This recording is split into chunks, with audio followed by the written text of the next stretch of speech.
এমন তো হতে পারে জোহরে জানাজা হাই গো, এমন তো হতে পারে জোহরে জানাজা।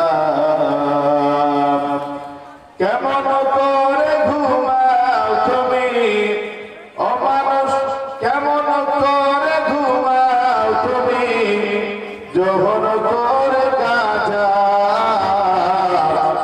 এমন তো হতে পারে আছরে জানাজা নাই গো, এমন তো হতে পারে জোহরে জানাজা। মুসলিম ঘরে জন্ম নিলে মুসলিম হওয়া যায় না,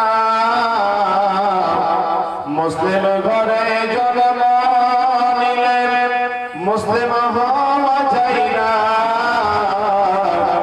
কাফের মুসলিম পার্থক্য হয় সালাতের কারণে, মুমিন সালাতের কারণে। কেমন করে ঘুমাও তুমি, কেমন করে ঘুমাও তুমি ফজর করে কাজা।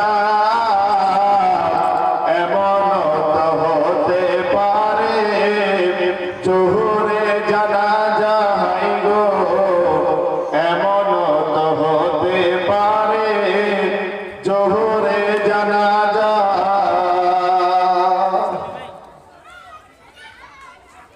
সত্যিও আজকের জলসার সম্মানিত যোগ্যতম সভাপতি সাহেব, আমার মঞ্চে উপবিষ্ট দিনদার পরহেজগার আব্বা জান এবং ভাই জানেরা, সামনে বসে থাকা পরহেজগার ইসলাম প্রিয় আমার মুসলমান আব্বা জান এবং ভাই জানেরা, পর্দানিশীন মা এবং বোনেরা, সকলকে জানাই শুভেচ্ছা এবং ভালোবাসা।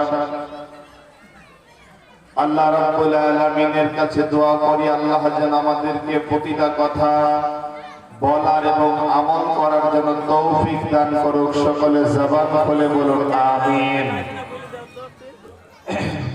সম্মানিত ভাই এবং মায়েরা, আমি কোরআনুল কারীম থেকে ছোট্ট একটি আয়াত পাঠ করেছি। এই আয়াতটাকে সম্মুখে রেখে আমার আলোচনা এটি করব। আমা তৌফিক ইল্লা বিল্লাহ।